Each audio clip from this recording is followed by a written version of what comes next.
Hi guys, it's me again, Adam, alcoholic and weed addict. I'm just checking in with my daily update on my sobriety journey from all mind altering drugs. So again, I've woke up tired, groggy, and that dehydration keeps popping its head up the second I've thought I've got it in check. So plenty of fluids, some breakfast, and a wee power nap before my AA meeting had sorted it out for now. And at my meeting today, I managed to give a little share to the group, which I hadn't planned on doing. It just came out of nowhere. It gave me a buzz facing my fear, and I didn't feel alone doing it. Everybody in that meeting had been so brutally honest about themselves that it broke down my guard and defence that I'd built up about how I really feel inside. I gave an account of how long I've been sober and how I'm actually feeling inside. And after that meeting, I left with a newfound energy that stuck around with me for the rest of the day.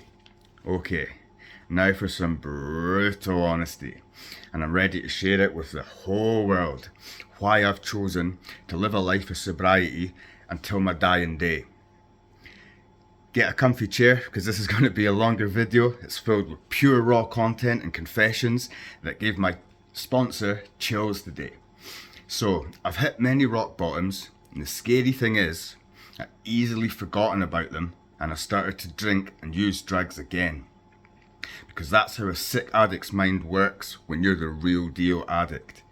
Today my sponsor said to me, Adam, you're definitely the real deal addict, and you've given me chills in what you've just told me. So, what did I tell him?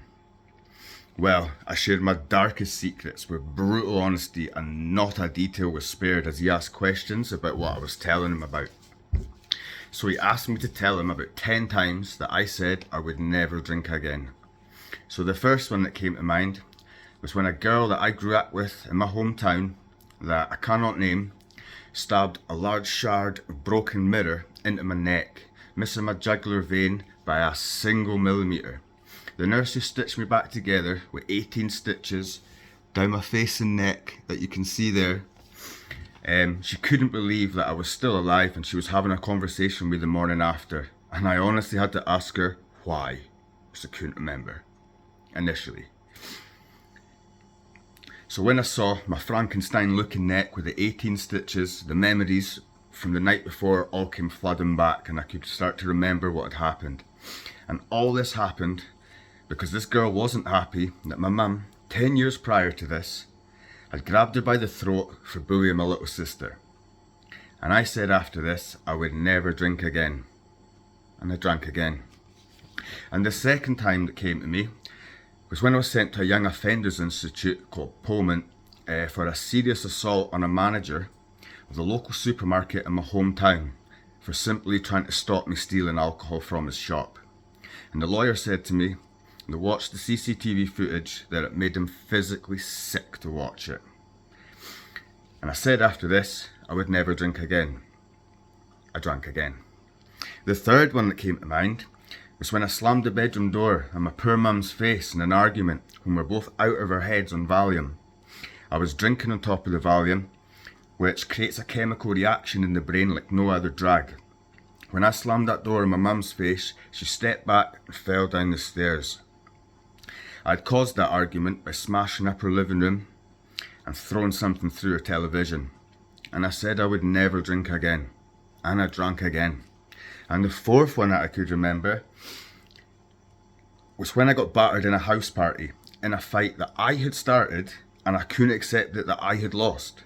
So I armed myself with a knife and chased him out the house, and he picked up a boulder bigger than the size of my head and smashed it clean into my face, knocking me unconscious, where I lay on the ground, knocked out, with the knife lying beside me and my fingerprints all over it. I said I would never drink again, and I drank again. The fifth time I remember was when I invited a guy to my flat for a drink and drug session. We drank straight vodka, backfast, took Valium, smoked weed, snorted cocaine, smoked crack, all in the same night. And then I wanted him to leave my flat and he refused. I started by asking nicely and he wouldn't leave.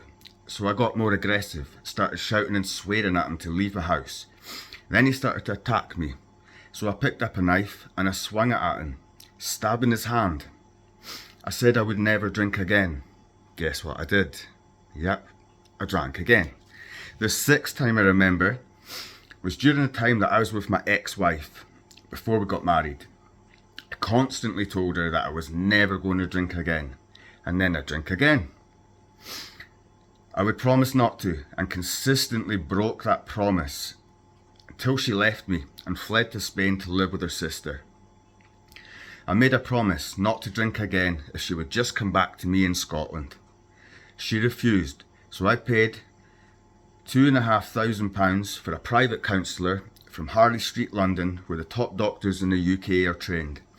I meant business this time. So, I had to show her that I truly loved her and that I really, really meant business. It worked. She came back to Scotland and she came back to a new Adam, and I was stronger than ever.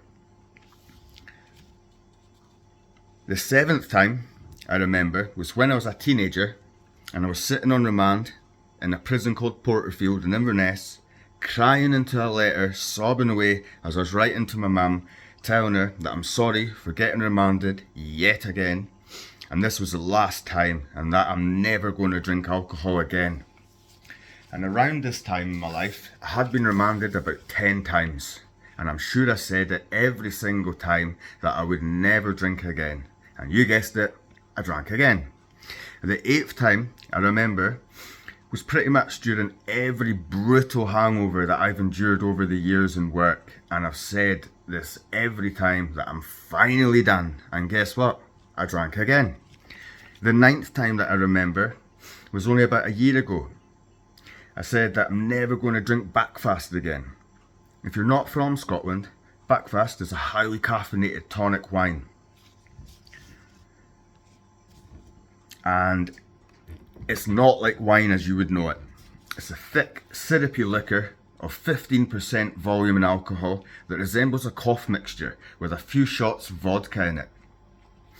One sip of this liquor gives a burning sensation in the esophagus. An immediate warm glow around your face begins to appear. The extremely high content of the caffeine gets the heart pumping faster and faster, and as that 15% volume alcohol starts to hit my blood, I become a very, very hyper drunk, full of life and just won't shut up. I'd have a conversation in an empty room on this stuff, and then as the peak of that caffeine simmers down, a new character starts to emerge. I become a total drunken bumhole. Hopefully I can say that, YouTube. Just a horrible, nasty person to be around, and I would now start an argument in an empty room. So I didn't blame the alcohol this time. My sick addict mind convinced itself that I'll be totally fine if I just avoid this one type of liquor. And that's the insanity of it all. Finally, the 10th time was after I did private counselling and cognitive therapy behaviour. Cognitive behaviour therapy, should I say. Nearly every day after doing this therapy, with a top therapist, I said I would never drink again. I would never touch a single drug either, and I really, really, really meant it this time. I got my girlfriend back from Spain. She knew this time I had changed. And I'm finally never going to ruin her life again. She actually proposed to me and I accepted. We got married and lived a very, very fulfilling life together. We went on our first holiday together and I was totally hooked on this new life. And we went on at least 3 holidays that year with the extra cash I had. I bought a laptop, expensive phone, jewellery, fancy clothes, the lot. I was spoiling myself with all this extra money and really appreciating what I had. I was truly living a happy life. Then, after just 1 year of this truly happy marriage, not a single crossword between us, I'd forgotten about all the terrible things I had done to others and the things that had happened to me. And I told her that I missed alcohol and I was jealous on my bus on the way home in Edinburgh, passing all the drunks standing outside nightclubs, and poor little me wasn't allowed. So I started to blame her because I never stopped because I wanted to. I had stopped because she wanted me to. And now it's all her fault that I'm living an unhappy life. So I went home and I told her this. She got angry, immediately moved into the living room where she spent the next 3 months sleeping there. We lived like this for 3 months, working opposite, back-to-back shifts, where we barely saw each other, and on the rare days that we did get the same day off together, we acted like we didn't know each other. Until one day, I came home and I said, I am going to ruin the rest of your life. And because I know I'm going to do that and I do love you, I'm choosing alcohol. I'm going to leave. And we cried together, very emotionally, for a long time. And she said it was the most honest thing I'd ever told her since she knew me. So I moved out and I spent the next 10 years totally trashing my life, ruined the reputation as a great chef in Edinburgh culinary scene where it's at, and took me 10 years to earn that high respect from every chef that I'd met along the way. This is the insanity of a sick addict's mind. No matter what trauma we endure as a direct result of our addiction, we quickly forget and tell ourselves that this time we can control it. We're in charge. It's the only illness that tells you that you don't have an illness. It's absolutely shocking that I can quickly forget all that I've just told you and drink again and again, over and over and over.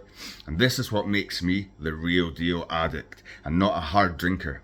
A hard drinker is someone who's also addicted to alcohol but can stop when they really, really have to. Not Adam. Guys, this isn't enough hours in the day for me to write a script long enough to share all my darkest secrets. So I'm afraid you're going to have to catch me tomorrow to hear the rest of it and another daily update of my sobriety journey from all mind-altering drugs. Please like, share and subscribe to my channel to help other sick addicts who might be suffering in silence. Maybe together we can help break the stigma attached to addiction and get them the help they need to change and potentially save their lives. One day at a time.